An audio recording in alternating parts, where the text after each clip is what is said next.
Well, good afternoon, everybody. Good afternoon, everybody. Thank you so much for joining us. This is the second Tuesday of the month for Limited Resource Awareness with my special guest and sponsor, Angela B. Brown, CEO of YESHUA'S House. Welcome, Angela. Thank you. Great to be here, Ms.B. I love being interviewed by you. I love talking with you too. Everybody, Angela Brown is the CEO of YESHUA'S House, a transitional home for women in the Petersburg, Virginia area. She's been with us for about a year now. She comes on once a month with different topics. And today's topic, I'm excited about it because it's not necessarily limited to those who are in transition, but communication is a very important issue. We've talked about that, including when we were talking about Maslow's hierarchy. So I'm excited about your topic. If this is your first time joining me, again, you can find Angela Brown right here with me the second Tuesday of every month, 1 p.m. East Coast time, right here on our Storm Talk 365 fan page. So again, Angela, I'm loving this topic. What made you come up with that topic? Well, it was actually a segue from everything we've been doing. Some people think violence is the only reason for leaving a mate, but it begins with verbal abuse, and you really ought to leave the relationship or draw that line in the sand, when verbal abuse begins, because that's the root. If verbal abuse is there, there's a cruelty that is going to grow as you allow that to happen. I love that. Being that you have been exposed to this for a couple of years now, what are some of the signs of verbal abuse that women did not recognize as being abuse? Well, put downs and calling you out of your name, and uh, criticizing you. Criticizing you when you do something publicly, criticizing you when you do something privately, taking things in a way that you don't mean them, and then attacking you with them. Um, one tactic is to talk about the way you dress, because maybe sometimes there's some jealousy going on there, and some they want to isolate you. So when you look really good, instead of telling you that you look good, they're going to tell you you look like what was used on me once. You look like a streetwalker. You Yeah. know, yeah, the things that, I mean, and when you picked that out, it was nothing like a streetwalker. You might have been going to school, you know, but so these are the things, and they make you doubt yourself. And one rule of thumb for a relationship is you need to be your best self around that person. Mm-hmm. If you can't be your best self, then they don't need to have a front row seat in your life. So you need to kick them to the curb. You know, And it's There's nothing wrong with wanting to be your best self, but not when it comes to the point where you have to protect yourself. Being your best self should be a personal choice to improve yourself, grow spiritually, whatever. But if you're using it as a defense mechanism, are you really being your best self for you or your best self for them? And that's the difference. So Let's talk a little bit about that verbal abuse, Angela. Right. Well, the side effects of abuse are just half the topic. The other half is how to stop the recording, because there's a recording in our head when the verbal abuse takes place, and it comes up again and again and again in our mind, and it pulls the rug out from under us, uh, developing insecurities and maybe a fear of the future, this decision that I can't do any better either with the person, or I can't do any better on a job, or I can't get a better job, or I can't get along with people. What, it's a series of, like a domino effect of things. So let's kind of review from what we did last month. uh, Remember how we said words are spirit, that you can't put your hands on them? That's why they can live forever. And our job, when we have experienced verbal abuse from somebody significant, and it's in our heads, our job is to cut off the recording. And I'm going to give you about 6 tips today on how to do that. Okay. Because they can live forever and they're in our heads, we have to deal with what's in our head. So we know hateful words are words of death, right? Something's going to die because of hateful words. We know hating people, no, excuse me, we know hurting people hurt people. So the abuser himself is hurting. He may have experienced, or she may have experienced this abuse, and it becomes a part of their nature. But the best thing you can do, and because some, we love them, sometimes we love the abuser, the best thing you could do for them is to stop the relationship, because they need to know you've got to change what you're doing in order for us to have a relationship. And that might kickstart them into having a healthier attitude and relationship, and they can work on that. So, um, I forget which proverb this is, but it says, when words abound, where words abound, transgression is unavoidable. But whoever restrains his lips is wise. So everybody, all our lives, we have the task of restraining our lips. It's a part of our self-discipline.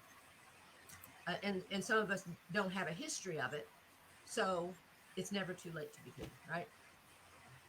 um, but words plant seeds, and that's why they can grow in your head and stay there. um, they plant seeds inside of you, so seeds of distrust, of hatred, and that could be self-hatred, right? Self-contempt, discouragement. And I love that word because it's so graphic. It literally means to take the courage out of someone, right? To discourage. And that leads to the insecurity and the fear of the future.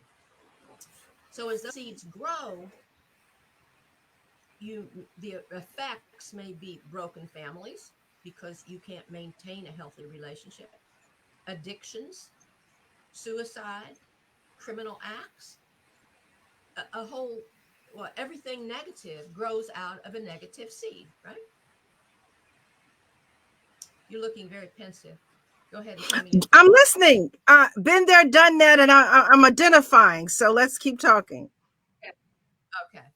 So all those horrible things can happen, or we can turn off the recording and take the spirit of those words and allow them to breed in us compassion for hurting people. Because we know how it feels to be hurt. And so the compassion, that it can grow a seed of compassion that becomes very deep. A deeply compassionate person is often one who has gone through a lot, right? A lot of hurt. So that's tip number one. Allow those words to breed in us compassion, a deep compassion for other people's hurts because we felt the hurt. We know what it feels like. And I really believe that my mother became a deeply compassionate person because she experienced the pain of child abuse and, I mean, into her teens. Um, it depends on how we process our pain because compassion is born of pain, right?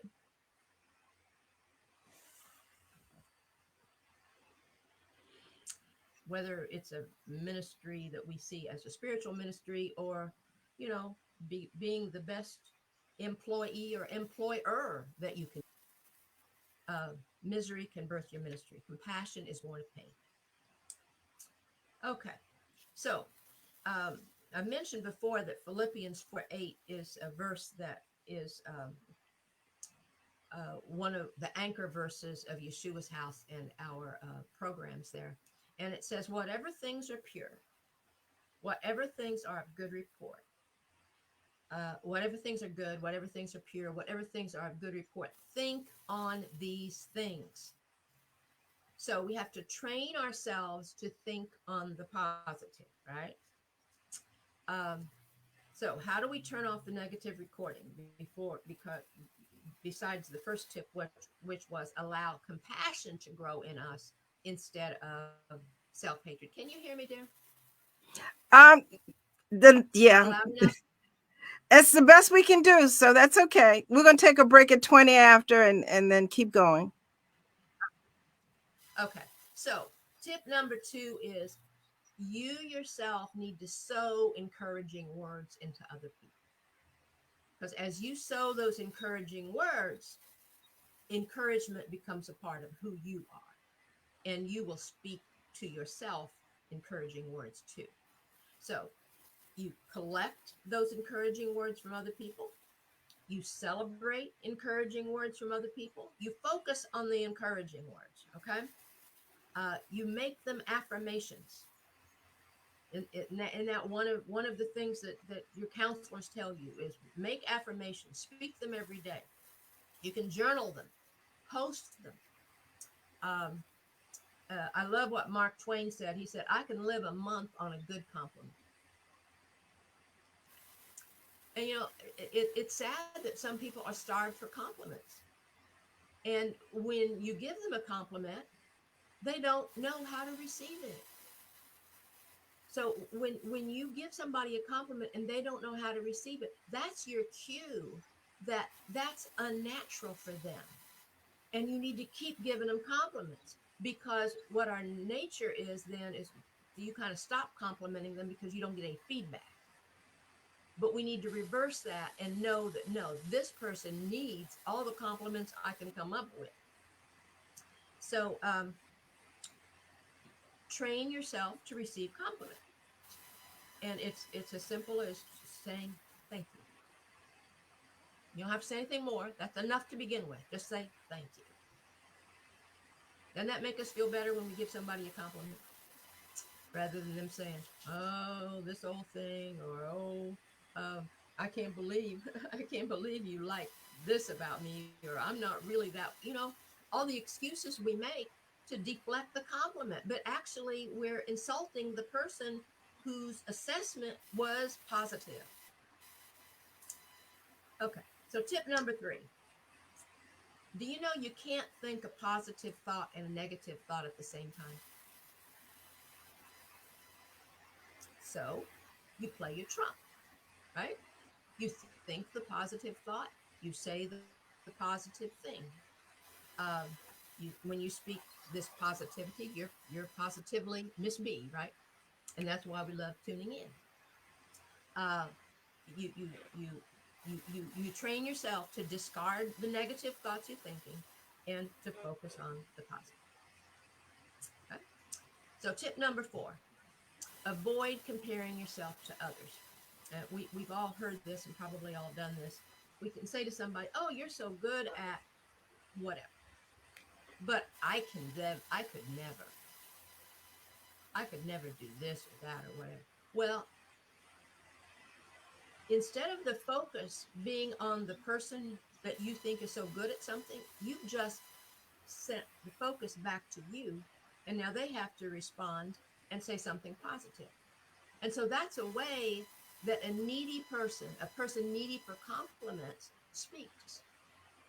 They compliment the person and say, I could never. But really, psychologically, what they're asking is, say something good about me. Tell me I'm wrong, that I couldn't do this, or give me, you know what I mean?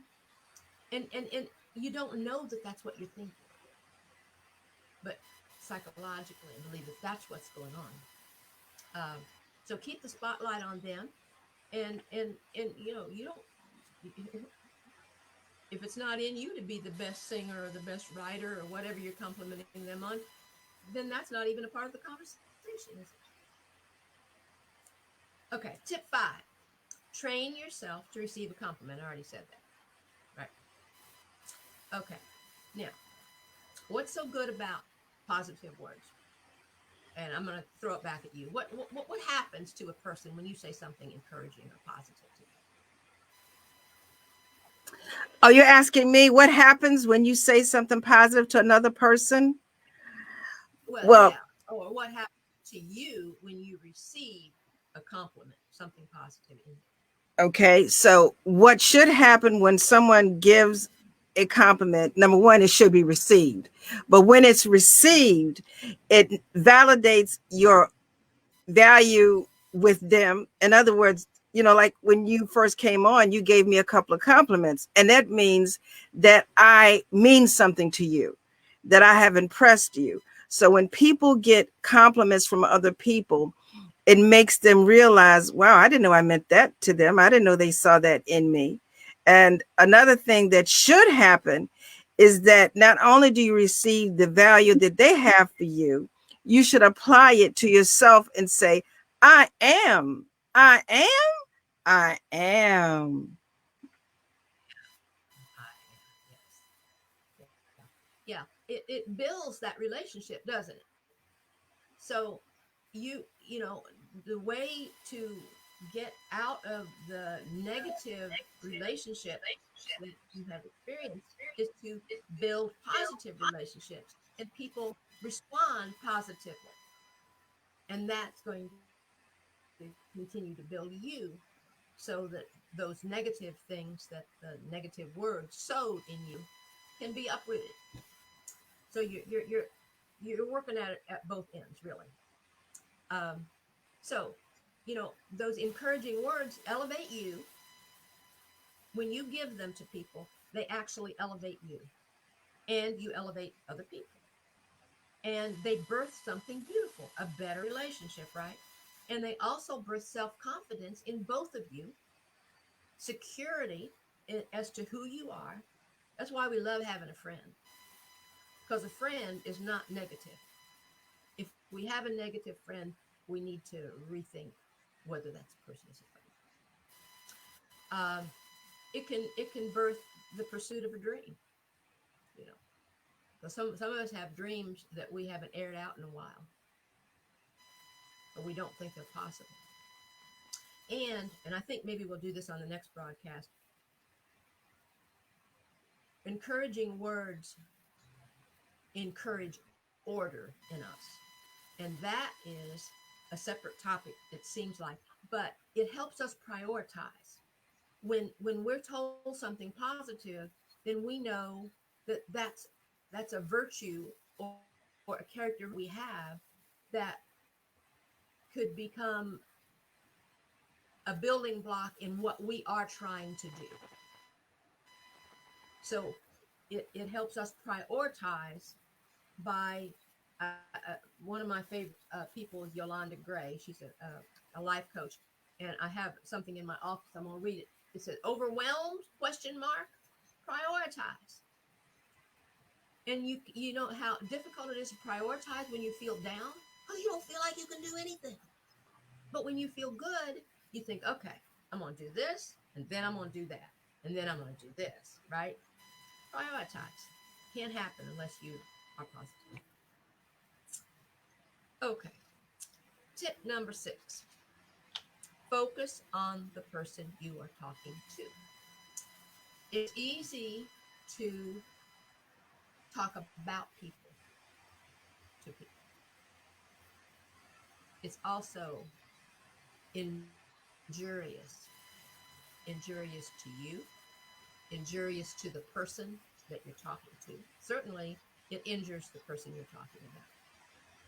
So you want to avoid that whole scene. And the way to do it is talk the person you are talking to has your attention and you are talking to them about them. They're talking to you about you. It's a two-way conversation. What is it? Is it A-B conversation? See your way out of it? You've heard that one, right? The young people used to say that. Okay.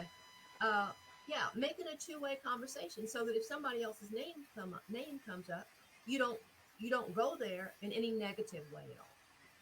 Because some of us fight that talking about people, but talking about people is it even injures the relationship of the person that you're talking Cool. to. Okay. I like that. AB conversation. See your way out of it. Before we get to number 7, I want to take a break, okay? Okay. Thank you. All right. Thank you. All right, everybody. You just heard.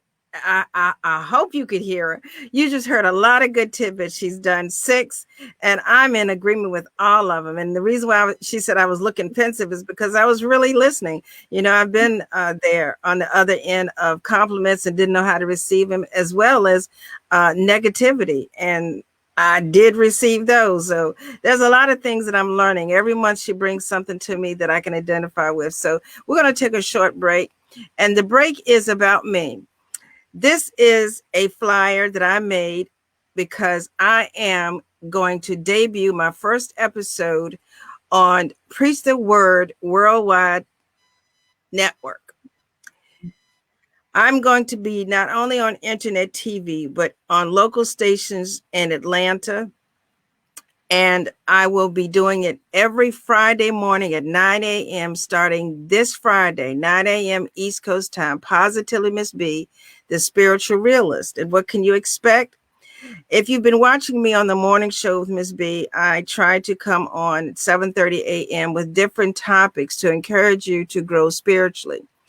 I'm not going to repeat the same thing. There's going to be a different format for my Friday a.m. shows, separate from what I do on Morning Show with Ms.B. So that's, again, Preach the Word Worldwide Network, Friday mornings, 9 a.m. East Coast time. I'm just excited. I'm on the same network as Perry Stone and Dr. David Evans. So there's a lot of well-known ministers on this network. They've been out for 15 years. So I'm honored to be able to share the platform with well-established ministries.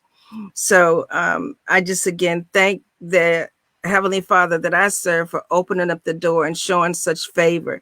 Because in this season, I did not see it coming, but he tried to told me so.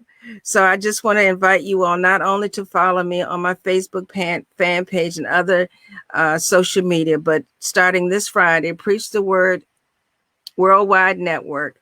I'll be on TV as well as internet via the network online. So that's my commercial. And I thank all of you for your support and your encouragement. And I would like to say that Angela Brown and Yeshua's House is the sponsor of each episode of Limited Resource Awareness. I'm adding extra content. So when the others come on, they also will be sponsored by Yeshua's House.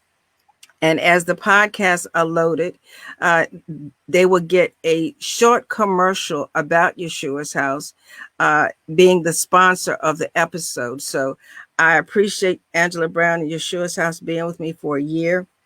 They are honorary sponsors of the Limited Resource podcast and videos.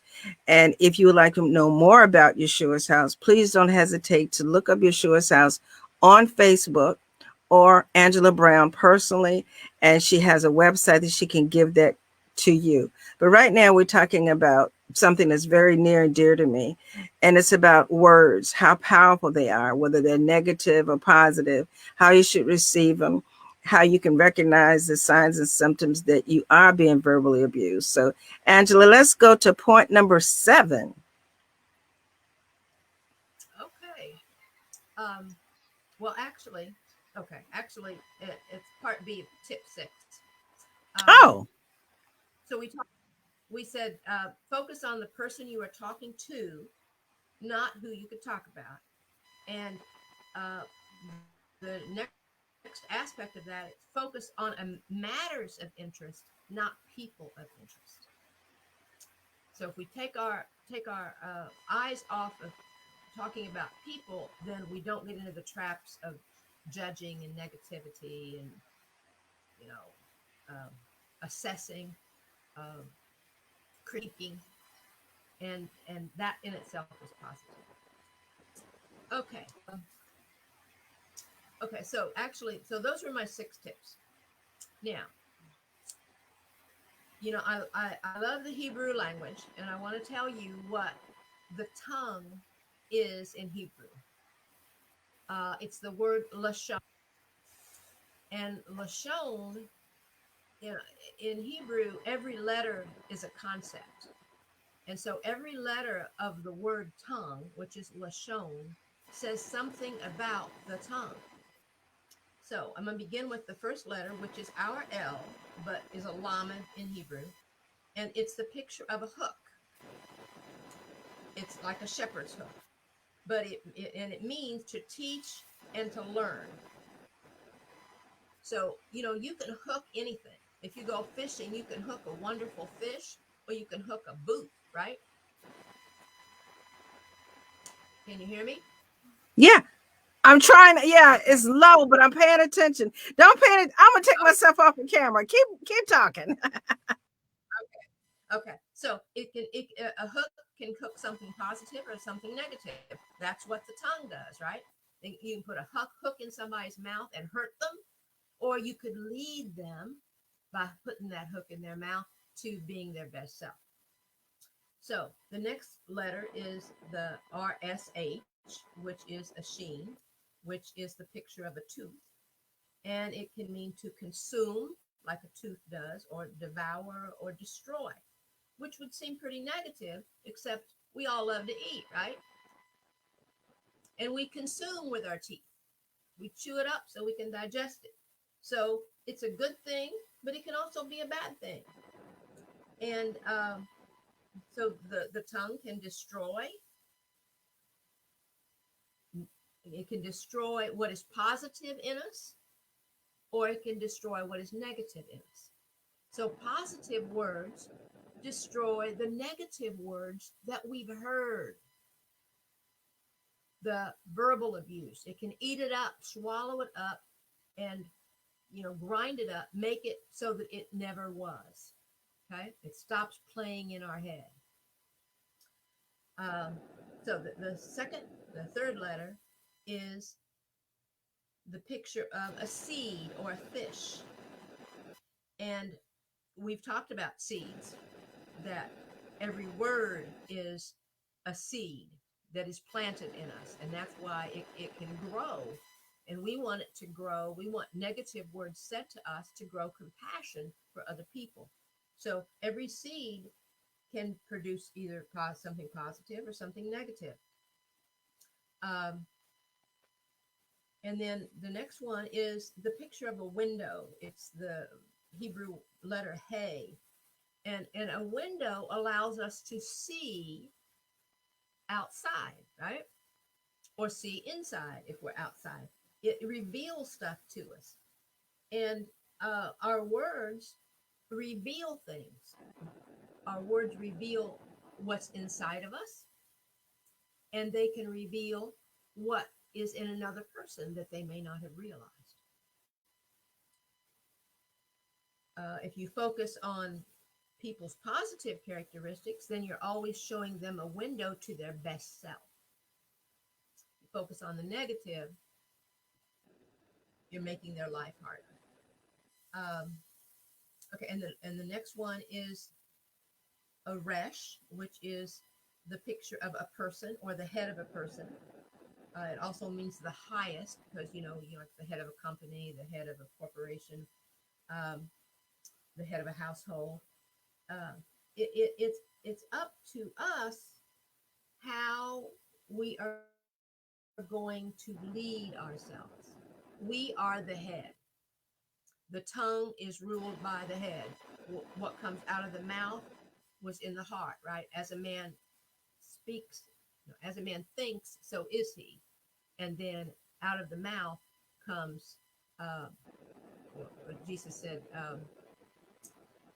a good well brings forth sweet water, good water, right? A good tree bears good fruit. A bad tree bears bad fruit. So uh, it's up to us to be the best person we can be so that we can direct people and ourselves and make decisions that are the best decisions. We're we're we have to lead ourselves. And then the last one is a window again. It's that hey again. And in Hebrew, when you have two letters, two of the same letter in a word, it means that that is an emphasis. So here's the window again: to see, to reveal. So your tongue is constantly revealing things about who you are, about who others you are, about the way you think.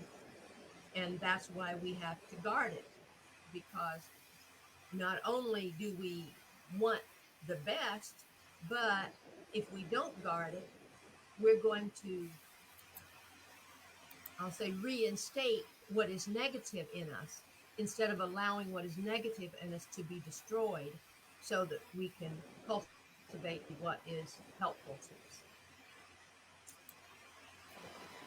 Now, is that Hebrew at all clear to you? Actually, it's so clear that I've been putting it off and putting it off, but I believe it's time for me to break down and not just learn specific words, but to make a serious study of the Hebrew language. And it'll be beneficial to me to grow spiritually and understand the true roots and not rely on the translations through the different King James versions that has been retranslated. So we need to go back to our roots. And so thank you. And I love the way you all break it down. So I got it. I got it. And I apologize. I thought I didn't know it was only 6A and B, but Oh, that's um, okay. Um, I have a commercial too. Um, we have a sponsor in a group called River City Cruisers, and they decided that Yeshua's House, they wanted to do a fundraiser for Yeshua's House, and they're partnering with Noodles and Company in Midlothian. That's 1401 Alverser Drive in Midlothian. And so on February 20th, which is a Saturday from 4 to 8 p.m., if you dine in or you do a to go order, anytime between 4 and 8, then they will give a portion of those proceeds to Yeshua's House. So we're excited that we have uh, somebody else who has decided that we're worthy of support, and we intend to go and thank the Noodles and Company people personally, and maybe see some River City Cruisers there. So that's Saturday, February 20th, and that will be on our website and on our Facebook. If you do an online order, you do have to give a code called Give 25. Give 25. give 25 and speak up again. But when you go to your Yeshua's page where the video is, just make sure you type that in the comment section under the video. I already put it on your page, and put the address and the time and date that they can go. But I appreciate that. Congratulations. Hello, Yamaja. Yamaja Jubilee is stopping by to say hello to us. Oh, hello, Yamanja. I've I've gotten her distracted. Thank you so much, Yamaja, for stopping by. Okay, so Angela, do we have anything left? Do you have anything that you want to question me about? Yes. Okay, speak. Okay, everybody. The last time we talked to her, she had a fundraiser going on and things were still coming in after the holidays. How are we with the fundraiser for getting the roof, the windows, everything done for the second Yeshua's house? What's going on with that? Well, we're straight with the windows. That was something that we accomplished in November, no, in September for our event. And then we were focusing on the roof for Giving Tuesday, December 1st this year. And we got up to, let's see, we were trying to raise 8,000. We got up to 6,500. And also, though donations have been coming in from people but they haven't earmarked it for the roof. So I'm going to keep it at 6,500 for the roof because the bills you have coming in with the gas company in these winter months is astronomical. And so we're going to be using those unidentified funds for, to pay those bills. But we're pleased that this spring when we put on that roof, we think we're gonna have what we need, and we just thank people for continuing to support us. Thank you for making us an honorary sponsor of your broadcast. It's quite an honor, and we appreciate. Yeah, we've been here a year in October with you, so we're counting into year number 2. We're joined at the hip. How about that? All right, everybody. I'm excited again. Angela, if you have anything special you would like to let your viewers and listeners know about, I'll be glad to bring you back. But right now, once a month, the second Tuesday of every month at 1 p.m. East Coast time. And she talks about different things that you may or may not think apply to Yeshua's house and women who have need of the transitional home. But in reality, communication has a lot to do with the types of abuse they may be encountering. And we talked about verbal abuse today, and also how they should react to it, recognize it, and how to respond to compliments. Because once you are exposed to negativity, it's hard to appreciate or even understand the value that other people see in you. So all of this has to do with Yeshua's house, women who may need some shelter from those type of relationships. And it is classified as domestic violence. So thank you, Angela, for bringing that to the forefront, that verbal abuse is very much a part of domestic violence, right? Right. And we've had 3 women come in this winter. So we are so pleased that we could give that we had some vacancies and could allow 3 more women to come in out of the cold and devastating relationships. So pray for us and our progress, and we just thank God for putting us in this ministry, and we know He's the one who is the great networker who has brought these relationships to us that are supporting us. We thank each of you for this contribution. I am excited. She's put the information down. I'm transferring it to you or to go. Okay. Online orders, please. Okay, we're good to go. All right, everybody. This is Ms. B and Angela B. Brown. We thank you so much for stopping by this afternoon with Limited Resource Awareness. Again, you can catch us on our Facebook page, which is Limited Resource Awareness, or Yeshua's House, or just go to Angela Brown's page. And again, we thank you so much for all of your in-kind donations. And again, she is designating unspecified donations to utilities and other things, but you can specify what your donations can go toward and get that roof and anything else that they need. So, all right, Angela, thank you so much. Thank you, dear. God bless. God bless you too, baby.